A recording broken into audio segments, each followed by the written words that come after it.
Goodness Chief, Hawa, thank you guys all so much for coming back to enjoy day 2 of the 30th anniversary of the Elders and Youth Conference. We're bringing up people who are going to inspire you.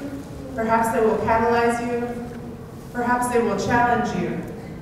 Perhaps they will make you ask questions.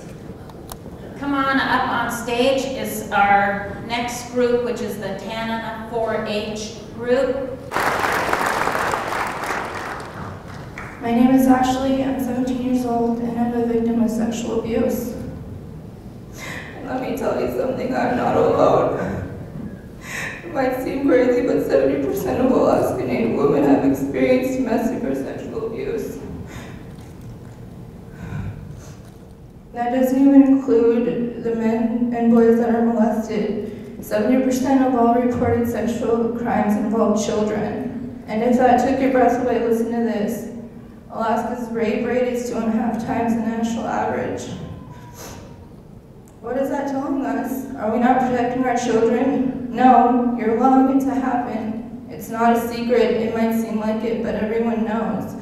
So if everyone knows, then why isn't anyone doing anything about it? 90% of abusers are people victims know, love, and trust. One might say that victims are dirty, sick, and twisted, and to be honest, at one point, before I told somebody what happened, I felt dirty and I felt like no one cared. The 3 years I kept quiet were literally the hardest years of my life. And people wonder why our suicide rate is so high. You wonder why we stay abusing drugs and alcohol. And if we don't speak about it now, then what is our future going to look like? This needs to stop because I'm scared. For my brother, my 3-year-old niece, my 6-year-old cousin. If you experience sexual abuse, you need to report it. But what difference does that make? They still send abusers back to villages to prey on us. They don't change. They're still a sick, twisted person. This is our time to come out and speak. I challenge every one of you to stop keeping this a secret and protect our children to save our future. Why do we continue to protect the predators that prey on us children?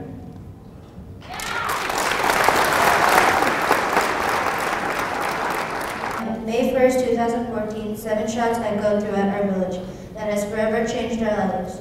Trooper Scott Johnson and Trooper Gabe Rich died protecting our children. I'd like to address racism and hate. It's not what's on the outside, it's what you have on the inside. Do not be overcome by evil, but overcome evil with good. Today we proudly wear the Alaska State Trooper badge in honor of the lives I lived. I do this in memory of my dad, Paul Earhart. He walks and guides me every day. I challenge you today to stop racism and prejudice. Remember, the children are watching. They become you.